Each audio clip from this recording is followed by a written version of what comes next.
에스겔 33장 1절에서 6절 말씀입니다. 여호와의 말씀이 내게 임하여 이르시되 인자야 너는 내 민족에게 말하여 이르라. 가령 내가 칼을 한 땅에 임하게 한다 하자.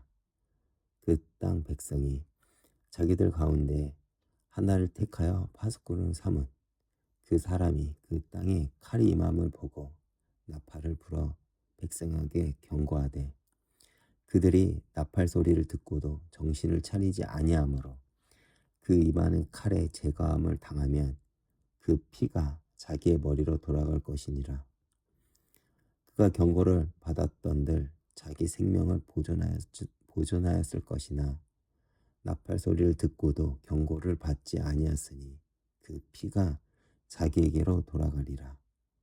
그러나 칼이 임함을 파수꾼이 보고도 나팔을 불지 아니하여 백성에게 경고하지 아니하므로 그 중에 한 사람이 그 임하는 칼에 제거당하면 그는 자기 죄악으로 말미암아 제거되려니와 그 죄는 내가 파수꾼의 손에서 찾으리라. 여러분, 오늘 본문 에스겔서 33장은 파수꾼에 대한 이야기입니다. 파수꾼의 역할은 무엇입니까? 적이 오면 나팔을 불어 경고를 하는 것입니다.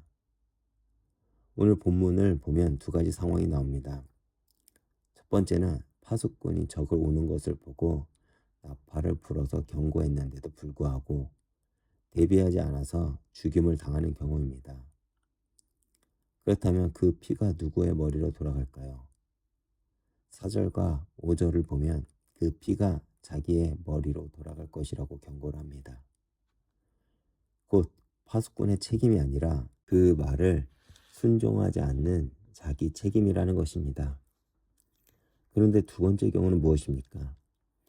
파수꾼이 적을 오는 것을 보고도 나팔을 불지 않아서 백성들이 적에게 의해서 죽임을 당했다면 어떻게 됩니까? 6절을 보면 그는 자기 죄악으로 말미암아 제거되려니와 그 죄는 내가 파수꾼의 손에서 찾으리라 라고 하십니다.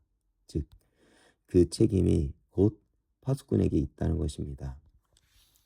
하나님은 에스겔을 파수꾼으로 삼으셨습니다. 7절에 인자야 내가 너를 이스라엘 족속의 파수꾼으로 세웠으니 라고 하십니다. 에스겔 선지자가 여호와의 파수꾼으로서 해야 할 것은 무엇입니까? 하나님의 선지자는 하나님의 말씀을 전하는 자입니다. 곧 하나님의 대변인과 같은 자라는 것이죠.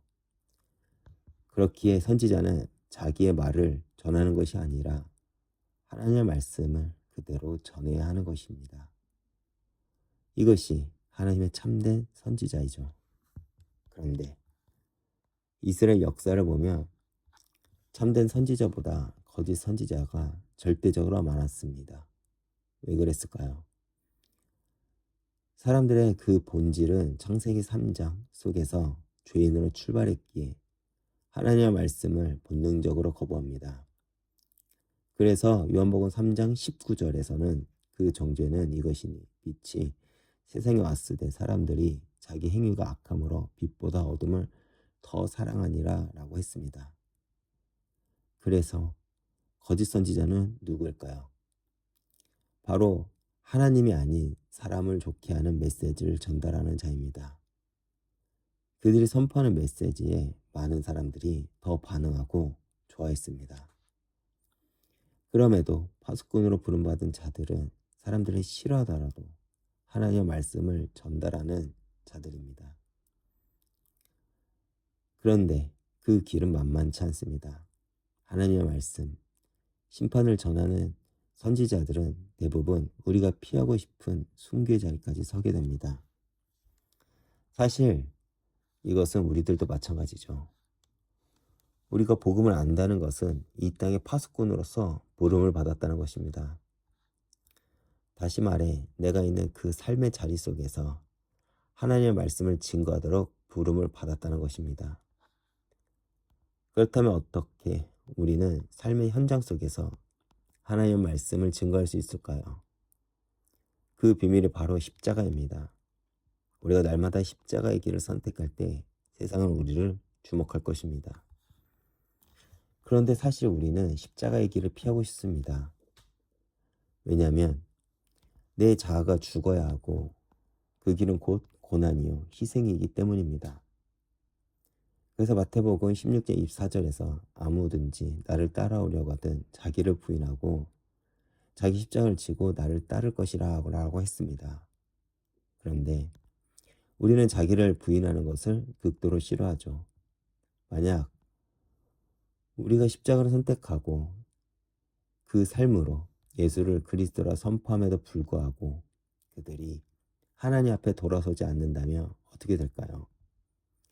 세상은 종국의 심판의 자리에 있을 것입니다. 그것은 곧 우리들의 책임이 아니죠. 그런데 우리가 두렵다고 힘들다고 그리고 고난이라고 십자가의 길을 피한다면 어쩌면 그 심판은 우리 앞에 있을 것입니다. 그것이 부름받은 자들의 사명이기 때문입니다. 오늘날 우리가 살고 있는 현실은 어떻습니까? 교회는 세상의 조롱을 받고 복음을 전하는 것이 점점 어려워지고 있습니다. 그럴수록 우리는 사도행전 4장 20절에서 베드로와 요한이 우리는 보고 들은 것을 말하지 아니할 수 없다고 고백한 것처럼 더욱 담대해야 합니다. 그렇다면 우리는 이제부터 내가 있는 그 자리에서 날마다 갈라디아서 2장 20절 내가 그리스도와 함께 십자가 못 박혔나니 그런즉 이제는 내가 사는 것이 아니요 오직 내 안에 그리스도께서 사시는 것이라 이 말씀이 바로 내 삶이 되어야 합니다. 그때 나를 통해 예수가 그리스도이시오 모든 문제 해결자이심을 이 땅에 증거가 될 것입니다. 오늘도 이 말씀을 기억하시면서 내 앞에 놓인 파수꾼의 사명을 기억하고 두려워하지 말고 담대히 십자가의 길을 선택하여 주님 앞에 서는 하루가 되길 주님의 이름으로 축복하겠습니다. 기도하겠습니다. 주님, 오늘도 아침을 깨워 주님 앞에 나오게 하심을 감사드립니다. 우리를 이 땅의 파수꾼으로 불러주시고 복을 맡겨주심을 감사드립니다. 비록 이 땅 가운데 복음을 전하는 것이 두렵고 때로는 고난의 길이지만 우리가 그 십자가의 길을 피하지 말고 오직 주님만을 드러내는 삶을 살아가게 해주시옵소서. 그래서 우리를 통해 예수 그리스도의 복음이 이 땅 가운데 전달되게 주님께서 역사해 주시옵소서. 예수님 이름으로 기도했습니다. 아멘.